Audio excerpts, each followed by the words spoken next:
Hey everyone, it's Julian Gordon here, and welcome to my new show, Frameworks for Freedom, a brand new show to help you navigate this entrepreneur reality. Yes, entrepreneur reality. The reality is that we are all already entrepreneurs. Whether you are an entrepreneur or an employee is simply an entrepreneur with one big client, right? And so the world is changing, the economy is changing, and my goal is to help you have more freedom. And a lot of us have checked off all the boxes. We've done everything that we're supposed to. Be good, get good grades, go to good school, get a good job, make some good money. And at the end of the day, even after you've checked off all those boxes, a lot of people still don't feel like they have any more freedom. And a lot of people end up playing the game of retirement, hoping that freedom comes then. I'm going to retire early so that I can have freedom, right? Well, I found another way to get freedom and access freedom faster, and that's what I'm sharing with you in this show. I love frameworks. Frameworks are lenses through which we can look at our life and understand who we are, why we are where we are, and what to do next. There's all kinds of frameworks, from the food pyramid to Maslow's hierarchy of need, to the 7 habits of highly effective people, to Robert Kiyosaki and Rich Dad Poor Dad's cash flow quadrants. All of these are frameworks that help simplify life, especially as life gets more and more complex. And so I love frameworks, and I think of them, I create them. So the frameworks that I share in this show is literally frameworks to help you navigate this entrepreneur reality so that you can have more freedom. And today, excuse me, got a little bit of a cough, but today I'm excited to share with you a powerful framework that I've come up with that'll really help you sell not only item, right? But it'll also help you sell yourself. A lot of us have difficulty selling ourselves, and selling is what I've discovered is one of the most powerful skill sets you can have. The reality is that we're always selling. We're always trying to influence, persuade, and move the world in the direction that we want it to move in, or move one individual in the direction that we want to move in. If you are trying to convince your significant other to go on a trip or to do something this weekend, that is the process of selling. So having that skill set, that ability to influence, to move people and move the world in the direction that you would like it to go is very powerful. If you're in interviewing, you are selling yourself. If you are an entrepreneur and you have a product or service, you are in the process of selling. Now, when you're selling an item, I think about it a little bit differently. For me, the way I define selling is the process of getting someone to accept help. Right? The process of getting someone to accept help. I'll go into that in more detail in another episode, but a lot of times in this DIY economy, a lot of people try to do it all on their own, and oftentimes when you have a new product or service, that is that is your number one competitor, is DIY. And if you watch the episode on the Fourfold Path to Freedom, one of the 4 deadly horsemen, including doubt, dispersion, DIY, and debt. DIY is one of the things that actually limits people from achieving their full potential and actually having more freedom. And so since a lot of the world still operates in that paradigm, that's one of the challenges in selling. But today I'm going to talk to you about selling yourself and items. I have a funny acronym for it. Excuse me, sorry about the cough. I have a funny acronym for it that I think you're going to laugh at, and it's how to sell drugs. Yes, how to sell drugs. Our acronym for today, I love acronyms, right? The TRAIN acronym, if those of you, how to train people how to treat you, I have the acronym TRAIN. Today, we're going to do how to sell drugs, D.R.U.G.S. All right, so let's get right into it.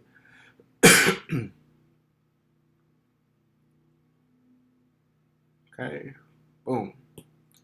So, title of this episode is how to sell drugs. Hopefully this goes viral and people see it for what it is and don't think I'm a drug dealer. But drugs, there's the negative drugs and there's the drugs that heal. And I believe that all of us are the solution to somebody else's pain, right? I believe that all of us are the solution to someone else's pain. And so in a sense, we are all drugs. There's a lot of people out there who will tell you to pursue your passion. And I believe in that. I believe in that 100%. But you also need to connect your passion to a problem. There are some industries that are just all passion based and don't really address a problem. But I think that when you combine your passion with a problem, and you turn your passion to a skill, right? So you don't think of your passion as just this romantic thing that I do and I love doing, but no, you've actually turned your passion into a skill, and you connect that skill with a problem that other people have. All of a sudden, the doors will open up for you. So this idea, just follow your passion and the money will come. No, that advice misses a huge step, which is turn your passion to a skill, connect it to a problem, and guess what? The money will flow. So today we're going to talk about how to sell drugs. Okay, so our acronym is D.R.U.G.S. Okay, so that's what we'll be going through today. So the D in the equation is demanded. Are you in demand?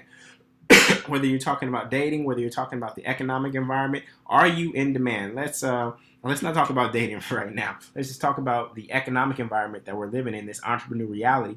Are you in demand? You know, I speak at colleges all over the country, and a lot of students are in their senior year. They paid a whole bunch of money to get this expensive piece of paper. They believe that just because they have a college degree that they are in demand, right? But when there are thousands and thousands and thousands of other people graduating from the same institution as you with equal or better degrees from equal or better institutions with equal or better GPAs, then you realize that the supply of college graduates is actually extremely high, right? And when the supply of something goes up and the demand stays constant, what happens to the value of that thing? The price goes down. So when you look at your life, right, your life experiences, and your education, and I don't mean your degree, your education, like the skill sets that you really have. This is what we call your skill mastery. Of all the things that you have and have acquired and learned and studied and experienced, what is actually in demand, right? What is the most valuable thing that you have that's actually in demand? And by demand, I mean a simple question. Do people want it? See, a bank teller, if they lost their job today, with the number of ATMs that are being created and these virtual tellers where people are at home and they're doing your banking via camera, if you lose your job as a bank teller today, the chances of you getting another one that's paying well is unlikely, right? Because they're just not in demand, right? So when you think about your experiences, your skill set, all the things you've learned, what is actually in demand? Because all of the things that you've learned may not be in demand. Like your major from undergrad may not be in demand, right? You have it, but it may not be in demand. So what part of your life experience in education, not formal education, but your real hardcore education, your real know-how, what part is in demand? So when you're looking at a product, what are some ways you can identify if something is in demand? You can see if something's in demand if there are competitors, right? There are other people who are doing the same thing. You can go search on Google and you can check Google searches, right? How many people are searching for this particular thing? When you're looking at an iPhone or a new Apple launch, right? You can see long lines, right? Another way to test demand of a product is pre-sales, right? And so let's say you're looking at yourself as a product, right? And you are an employee, for example. A way to test your demand is if you're getting job offers while you actually have a job, right? You're actually getting other job offers from headhunters, etc., while you actually have a job. That's how you know you're really in demand and that it's on and popping.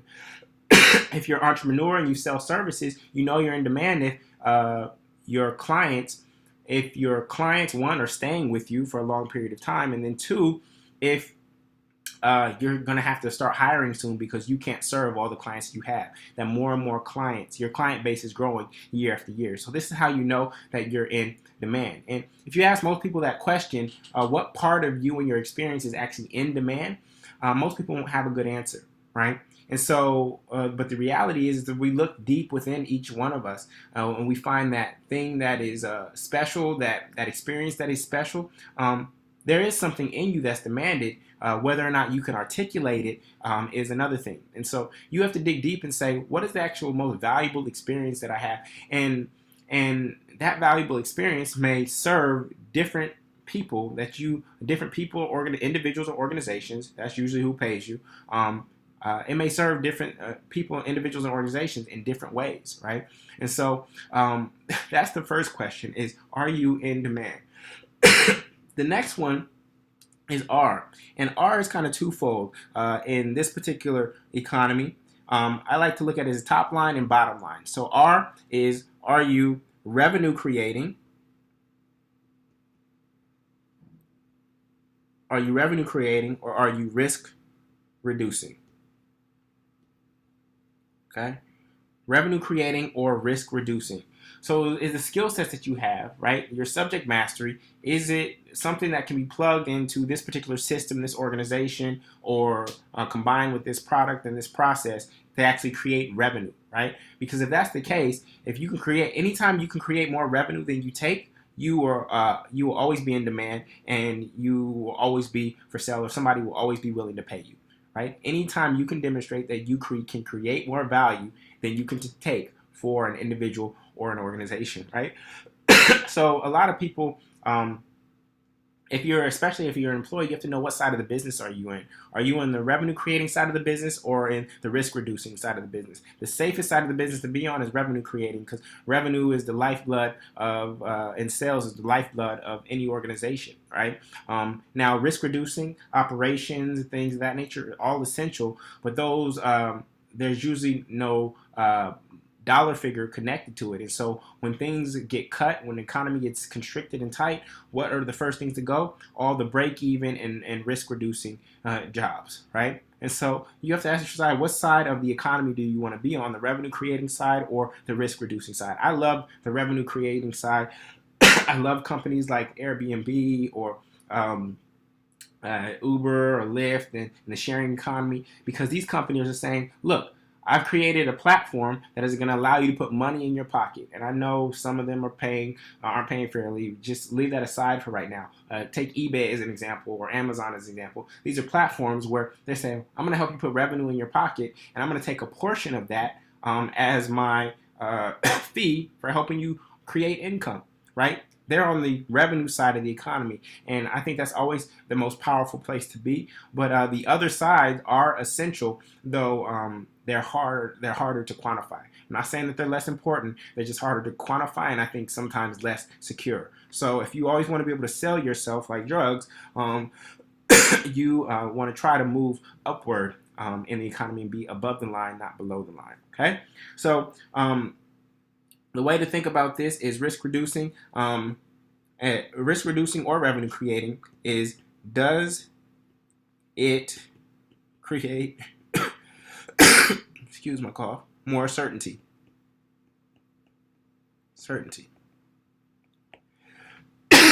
If I have more revenues in my company, yes, there's more certainty about our future, and if the risks are being reduced, that also increases the amount of certainty I have about the future prospects of my company, right?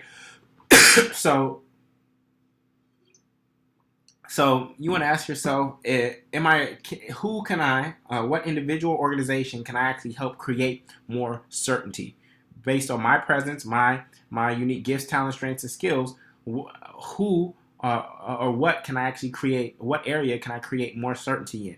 If you can actually create more certainty for people, certainty is an extremely valuable thing, and you will always be of value, right? Now, let's look at Uber or Lyft or something like that, and look at the certainty that it creates for people who are on the borderline in urban environments who are thinking, do I need a car? When you think about the risk reduction, the risk reduction is that you're probably likely not late, right? You are not looking for parking. You're getting dropped off right at the front. There will be no drinking while driving, right? Because you're not driving. And you won't have a car note, which actually reduces the amount of costs you need, which actually reduces your risk in life, right? From a financial standpoint, from a cash flow standpoint. So this is just an example of how you look at an organization and say, this is how it actually reduces risk for people.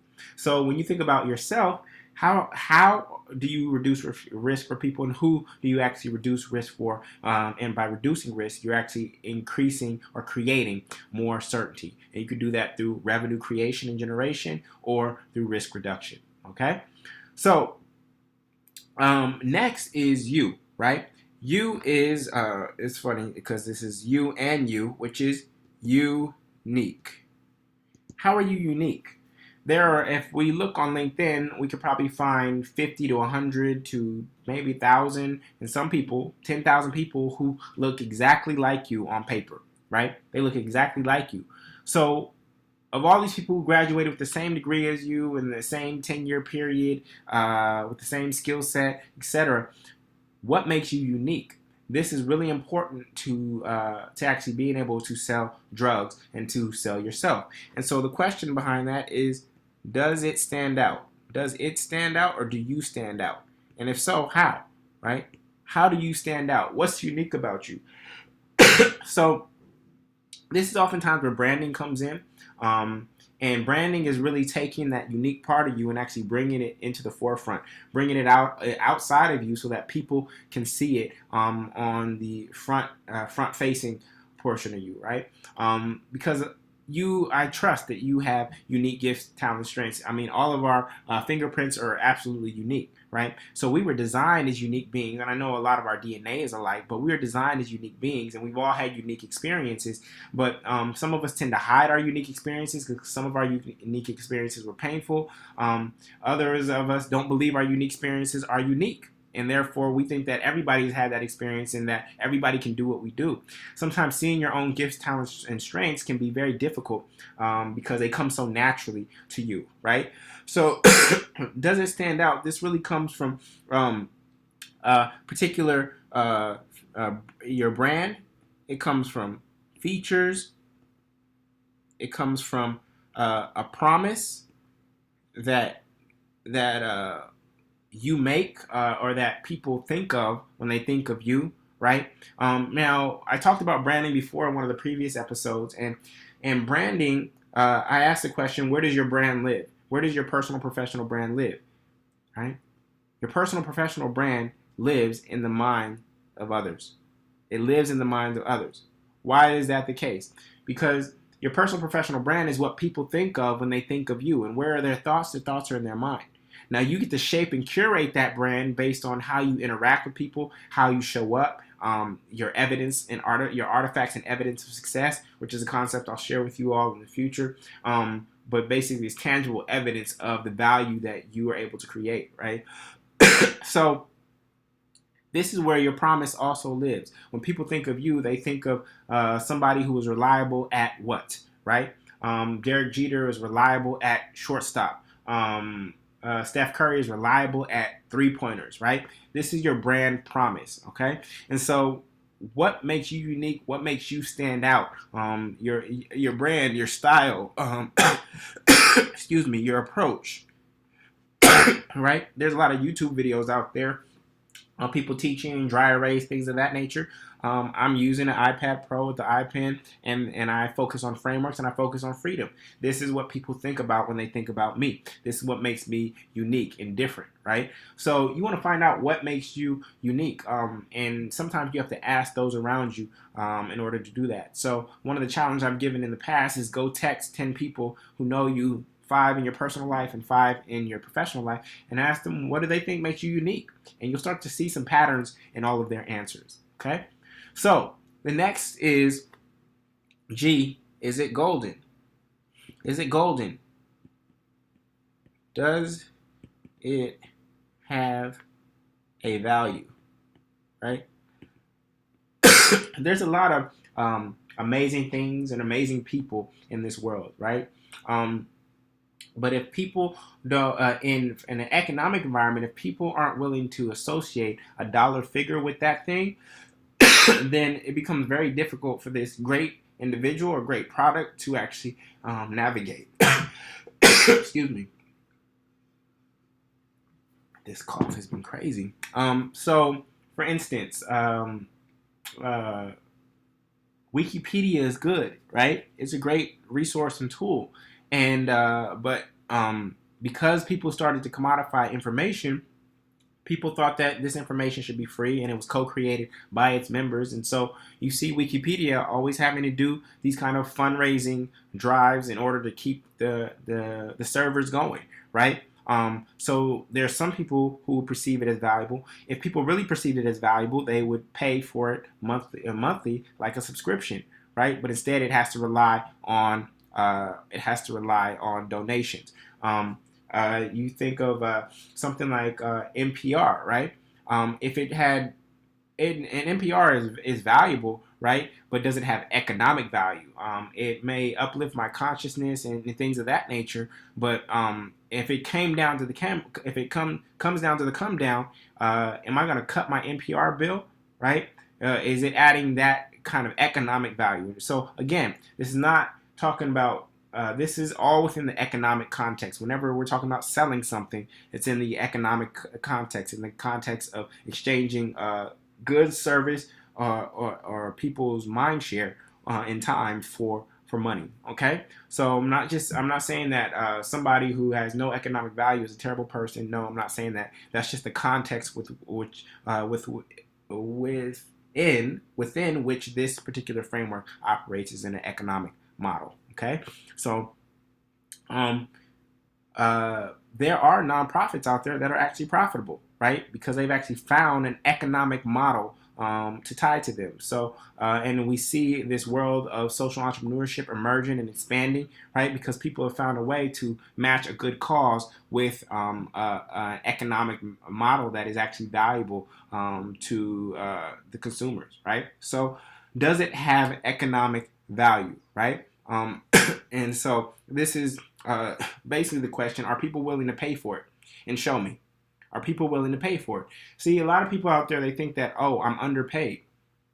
I'm underpaid, whether they're an entrepreneur or an employee. I'm underpaid. My customers aren't paying me enough. My job isn't paying me enough. Well, if you believe that, then go get paid higher somewhere else. If you truly believe that you're underpaid. Because if you are making $80,000 somewhere and you believe you're actually worth $120,000, why would you stay at the place that's paying you $80,000 if you truly, deeply, honestly believe that you're worth $120,000? The reality is that you think you're worth $120,000, but you're not worth $120,000 until you actually get paid $120,000.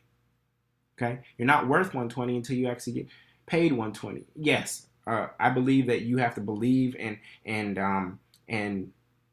move as if you are worth something in order to step into it. Yes, I believe that from a thought perspective, but from a tangible economic space, you're not actually worth $120,000 until somebody is actually paying you $120,000. Okay, and so if the thing is, if you truly believe you're worth $120,000, you wouldn't be in an $80,000 job for over a year. Why would you just be leaving $40,000 on the table if you truly believe you were worth more than that?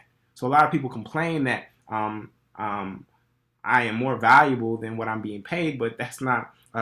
If that was the case, then they wouldn't actually be where they are. Okay, so does it have value? And if it has value, show me the value. Go get it. Go get paid that if that's what you truly are valuable. If that's your true value. Now, sometimes it's not a function of that. Sometimes it's not a function of you not actually being that valuable. It's that the challenge is actually going and finding the individual organization that values you that much.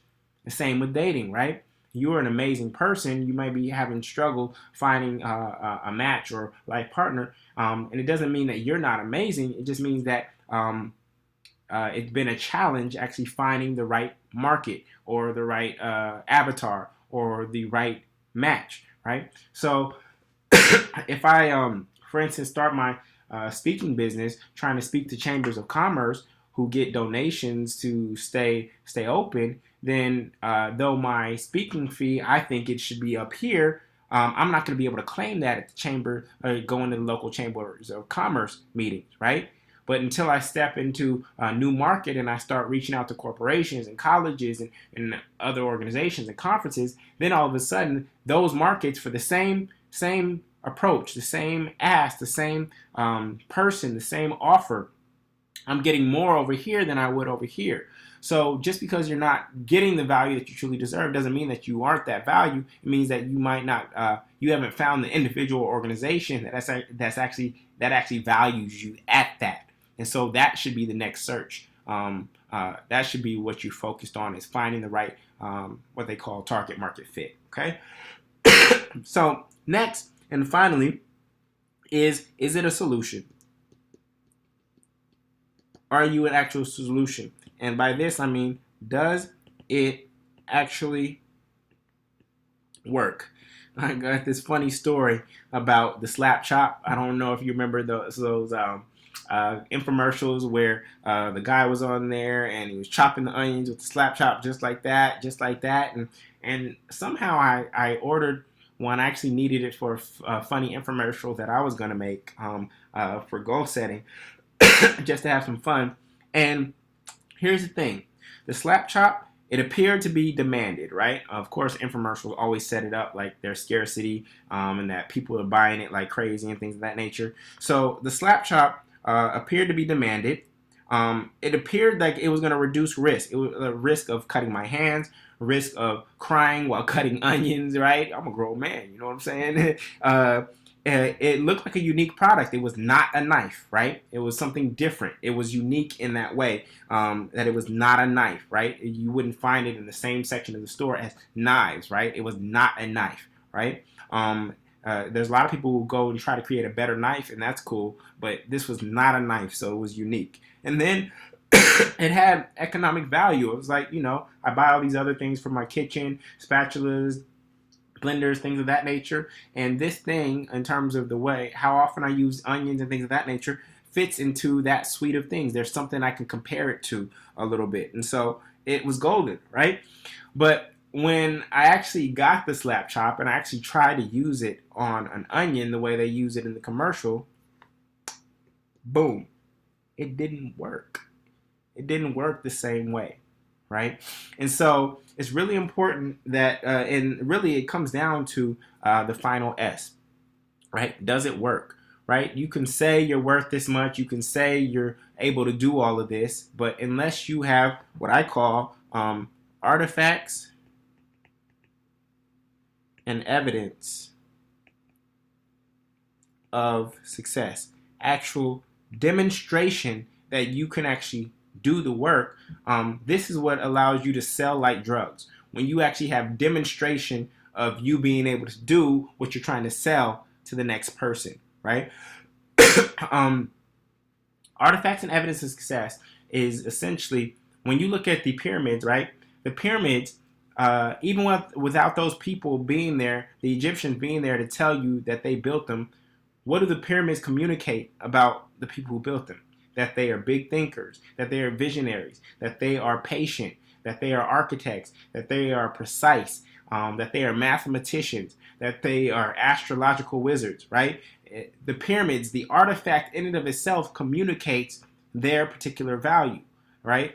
And so here's a problem with a lot of college students or even law school students or MBAs. They come out with this education and this degree from a school based on its rank, but they have no artifacts or evidence of success that they can actually create the value that they want to earn in the marketplace. Again, I said, if you were able to, anytime you are able to show that you can create more value than you take, there is always going to be somebody to hire you, right? If you're going to be able to create $2 for my company and you're only asking for $1, I'll hire you any day, right? If you're able, it's just that simple. If you're able to create $1 million for my company and you're only asking for 200,000, right? Like some MBAs, but some MBAs are asking for that, but they aren't able to create $1 million, or they can't demonstrate in advance through the interview process that they can create that or have created that. Then that becomes a very hard conversation, right? It puts you trying to sell yourself in a tough place when you're trying to ask for more than you've actually been able to demonstrate that you're able to earn. And there's some companies who will take a risk on you and things of that nature and say, oh, you got a good education at this school and you have this kind of network, and we think that this will work out if we train you, right? But and that's okay. But I always like to prove myself, and I like to get what I always like to create more value for my clients than I actually take in the form of payment, right? So this is where artifacts of evidence of success come in. And so solution is, right, does it actually work, right? You say you do this, show me. Do something that demonstrates that you can actually succeed at this. If you are demanded, right, meaning that you are solving a problem that people care about or doing something that people care about, if you're able to create revenue or reduce risk, if you have a unique footprint, right? Something that makes you stand out from other people who say that they do what you do, right? If you are doing something that's golden, which means that it has a perceived value and people are actually willing to dig in their pockets and pay for it, and that you have a solution, meaning that it actually works, that it actually solves a problem. Because there's a lot of people out there who will brand their way into a client, they'll brand their way into a good job, but then their performance doesn't add up to everything that they said about themselves, and then they find themselves back in a tough situation. I haven't explained why they got released from from an opportunity that they appeared to be a fit for. That's a real hard narrative to articulate when you're trying to find new clients or a new job. All right. So this is how to sell yourself and how to sell drugs. You can apply these principles to yourself. You can apply it to a product. You can apply it to a service. Always ask these 5 questions. Do people really want it? And show me evidence that people actually want this, right? Are there other people, competitors in the market? Or show me the Google searches, show me long lines, show me pre-sales before you even create it. Does it create more certainty? How does it create more certainty in people's lives? People want a degree of uncertainty for adventure's sake, but most people actually want more certainty. And you can do that through revenue generation or risk reduction. Does it stand out? What is unique about it, right? There are tons of people who claim to do this as well, but what is unique about this? And all it takes is one established thing, one established element of uniqueness. Does it have value, meaning that not do people like it, right? This is not asking do people like it. Does it have value means are people willing to actually take out a cash and actually pay for it in some way, right? And then finally, does it actually work?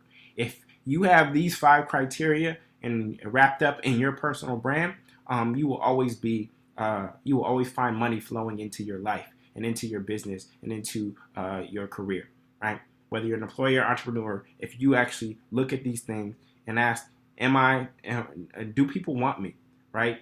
In terms of the skill sets and the experiences that I have, do I create more certainty for individuals and organizations? Do I stand out in some way? Do I have economic value that I can prove? And can I actually deliver on what I say I do? You're going to be golden for a long, long time. All right. So that is today's episode. I know we went in a little bit, but this is really key. I think selling is one of the skill sets that people, I don't know where you get trained on it, but I think it's one of the most valuable skill sets that you actually need in today's economy. Again, we're in an entrepreneur reality. Whether you're an employee, you're already an entrepreneur, you just have one big client, right? And if you're an entrepreneur, you know that sales is the name of the game. You should spend 30 to 60% of your week selling, right? In some sort of way.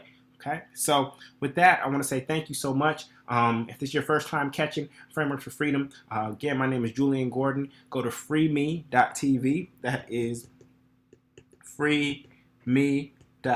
I have 2 cool freedom tools there to help you move towards freedom right here and right now, and then that will sign you up to get reminders in our private Facebook group called the Freedom Finders, with over 3,000 people in it who are also seeking to get more and more free every single day. So with that, I want to say thank you so much, and I will see you on our next episode. Peace.